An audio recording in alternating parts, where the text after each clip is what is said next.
सूर्यफूल seed oil, चवीला एकदम खास. चिराग लाईट सोयाबीन ऑइल, पोषणाने भरपूर.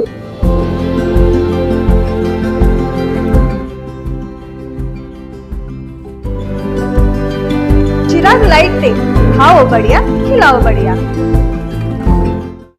कोथळी डॉल्बी मुक्त गावसभेत एकमुखी निर्णय. गट नंबर 1186 मधील अतिक्रमण, गावठाणातील अनधिकृत बांधकामावरही चर्चा. विविध जयंती उत्सव व मिरवणुका दरम्यान डॉल्बीच्या वाढत्या आवाजामुळे नागरिकांना होणारा त्रास लक्षात घेऊन कोथळी ग्रामसभेत गावाला डॉल्बीमुक्त करण्याचा महत्त्वपूर्ण निर्णय एकमताने घेण्यात आला. सरपंच सुजाता बोरगावे यांच्या अध्यक्षतेखाली शुक्रवारी झालेल्या ग्रामसभेत हा निर्णय जाहीर करण्यात आला. कोरम अभावी 27 मे रोजी तहकूब झालेली ग्रामसभा शुक्रवारी पार पडली. प्रारंभी ग्रामपंचायतीचे लिपिक शहाजान घुनके यांनी मागील सभेचे इतिवृत्त वाचन केले. त्यानंतर ग्रामपंचायत सदस्य विजय खवाटे यांनी विविध शासकीय पत्रके आणि योजनांची माहिती सभेसमोर मांडली. पुण्यश्लोक अहिल्याबाई होळकर जयंतीनिमित्त यंदाचा विशेष पुरस्कार जन्मत दृष्टीहीन असून राष्ट्रीय बँकेत कार्यरत असलेल्या कुमारी सुनीता दिनकर सनदी तसेच धनश्री महिला बचत गटाच्या अध्यक्षा मीना आनंदी पुजारी यांना सरपंच बोरगावे यांच्या हस्ते प्रदान करण्यात आला.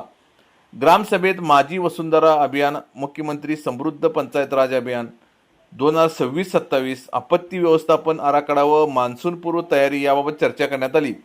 तसेच प्रत्येक कुटुंबाने ओला व सुका कचरा वेगवेगळा ठेवावा यासाठी ग्रामपंचायतीमार्फत राबवण्यात येणाऱ्या जनजागृती उपक्रमाचा आढावा घेण्यात आला. कृषी अधिकारी प्रशांत राजमाने यांनी रासायनिक खताच्या उपलब्धतेसाठी शासनाच्या ॲपचा वापर करण्याबाबत मार्गदर्शन केले. मंगेश्वर तरुण मंडळाने सादर केलेल्या निवेदनात गाव डॉल्बीमुक्त करण्याची मागणी केली होती. या मागणीला ग्रामस्थांचा पाठिंबा मिळाल्याने भविष्यात कोणत्याही मिरवणुकीत डॉल्बी न वापरण्याचा निर्णय घेण्यात आला. गट क्रमांक 1186 मधील भूखंड वाटप आणि शेतीवरील अतिक्रमणाचा मुद्दाही सभेत गाजला.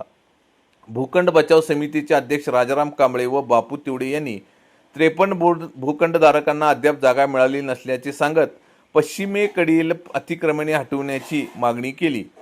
भाजपचे राजगोंडा पाटील यांनी गावठाण हद्दीतील सरकारी जागा व गायरांवरील अतिक्रमणे तातडीने हटवावीत, अन्यथा उपोषणाचा इशारा दिला. राजगोंडा चिंचवाडे यांनी 15 ऑगस्ट रोजी उपोषण मागे घेतेवेळी ग्रामपंचायतीने दिलेले आश्वासन पूर्ण केले नाही असा आरोप करीत मुरमाचा भराव टाका, खणीवर विद्युत मोटर बसवा अशी मागणी केली. यावर भराव टाकला आहे, पावसाळ्यात पाणी वाढल्यानंतर मोटर बसवण्यात येईल अशी आश्वासन ग्रामपंचायतीने दिले.